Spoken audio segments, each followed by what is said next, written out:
Hosted by you/best friend X. I, 25F, started dating my boyfriend Jeff, 26M, 10 months ago. This relationship has been amazing so far, and I definitely see a future with him. There's just one problem: he has a weird relationship with his ex, 25F, that's starting to make me really uncomfortable and suspicious. When we started dating, he often talked about his best friend, Jenna, with whom he also owns a business. He made it pretty clear that she was an important person to him. I knew they had spent vacations together, and he mentioned hanging out with her parents a few times, too. A few weeks after I met him, I went through all his pictures on Facebook, because who doesn't do that with someone they just started dating, and saw a bunch of very coupley pictures of him and Jenna. I also found her Instagram and looked through it, and it was filled with pictures of Jeff. A bunch of them had the hashtag relationship goals and other similar captions. This is how I figured out that they had dated. I kept waiting for him to tell me that himself, but he never did. About 2 months after we started dating, I straight up asked him if he had dated her, and he admitted it. He said that they had met in school and shared similar ideals and ambitions. They dated for 9 months and broke up a year and a half ago. I asked him why they had broken up, and he said the relationship was awful and that they worked much better as friends. They started their business after they broke up, and things have apparently been going well between them since then. I started to get kind of suspicious about her, though, as time passed and I still hadn't met her. I met his friends and family pretty soon after we started dating, but I didn't meet Jenna. I went to numerous social events where I would have expected her to be, but she was never there. There were several occasions when our paths almost crossed, and I really thought I was going to meet her, but I never did.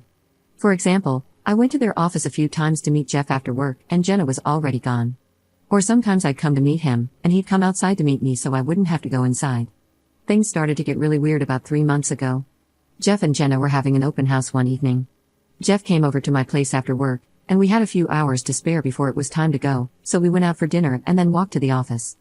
I was kind of expecting that I'd go in and help them set up, but when we were a block away, he started asking me if I had a lot of work to do and mentioned there was a really nice coffee shop nearby. He actually walked me to the coffee shop, sat me down, and then left to go get ready with Jenna. He told me to come to the office in an hour and a half. About half an hour before I left for the office, I texted Jeff, saying I hoped everything was going well and asked if there was anything I could do. He replied, "Something's come up for Jenna, and she can't be here tonight." At this point, I was getting really suspicious. I went to the office half an hour later, and sure enough, Jenna wasn't there. People kept asking about her all night, and Jeff told them she'd had a family emergency. When we walked back to the car later that night, he told me what had happened. While he and Jenna were getting ready, she had a panic attack and said she was scared to meet me. She said she wouldn't be able to handle it and either had to leave or he had to tell me not to come. He told her to leave, so she did. Since then, a couple more weird things have happened, and I still haven't met Jenna. Once, when I was hanging out with Jeff, we went to the office so he could grab something. When we were almost there, he looked at his phone and said, "Jen is still there. Let's just go for a walk."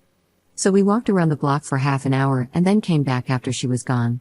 After that happened, I told Jeff that I felt really uncomfortable with the situation. I could respect that they were friends who had dated, but the way she was acting around me was very suspicious. He apologized and said he had actually been really mad at her but wasn't sure what to do. He also told me a couple of other weird stories about things she'd done. For example, he went to a party a few weeks ago. I didn't go, and his phone had died that night. When he got home and charged it, his phone was full of texts from Jenna saying she was outside in her car, asking if I was there.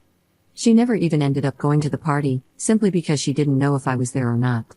Now here's the kicker: Jeff and Jenna are currently on a 2-week camping trip. They've been planning this trip since before I met him, but given the way she's behaved, I feel very uncomfortable about him being on this trip. I just looked at her Instagram, and she's posted 5 new pictures of him. As awesome as Jeff is, I'm really fed up with this, and I'm seriously considering breaking things off when he gets back. Am I being unreasonable? Commenter: why aren't you on the camping trip, or why wasn't it cancelled? Ops response: I have to work, and I was never invited. As for why it wasn't cancelled, good question. Update 15 months later. I wrote my previous post over a year ago, and a lot has happened since then. I wanted to give everyone an update, since the advice on this sub was really helpful at the time. For a few months after I wrote my original post, nothing much happened. Jeff and I continued dating, and he remained friends and business partners with Jenna. I still hadn't met her, but everything else in our relationship seemed to be going so well that I decided I'd try to deal with it. Things got really hard, however, when I had to take a work contract 12 hours away from home for 3 months. I hardly saw Jeff during that time, And I found myself checking Jenna's Instagram almost every day to see if she'd posted more photos of them together. More often than not, she had. Since I wasn't physically present, it felt like Jenna was his real girlfriend. I felt completely worthless and constantly stressed out, knowing my boyfriend was spending all his time with another woman I already had suspicions about. While I was away for work, I decided to break up with Jeff. I ended things as soon as I came back, making it very clear that his relationship with Jenna was intolerable for me. I told him he was going to have a hard time dating anyone who wasn't her as long as she remained in his life. He kept saying he didn't understand why it was such a problem. He insisted he couldn't control her behavior but assured me he hadn't cheated on me. I explained to him that by allowing their friendship to continue, he was condoning her behavior. I told him I didn't even care if he physically cheated or not, since he had already shown disrespect for me and our relationship. I didn't speak to Jeff for a few months and went on with my life. I took another contract out of town and even considered moving permanently to another city. One night, though, Jeff called me and apologized. He said he had been reflecting on our relationship and realized he had been in the wrong. He admitted that his relationship with Jenna was starting to feel toxic to him, and he had made arrangements to dissolve their business partnership. After that, I decided to meet up with him, not necessarily to give him another chance, but to discuss the situation further. When we met, he promised to stop talking to Jenna and even unfollowed her on all social media. As of now, he hasn't spoken to her in 6 months, and we've gotten back together. We actually ran into her at a concert a few weeks ago, and they didn't even say hi to each other. I feel much more respected and confident in my relationship now.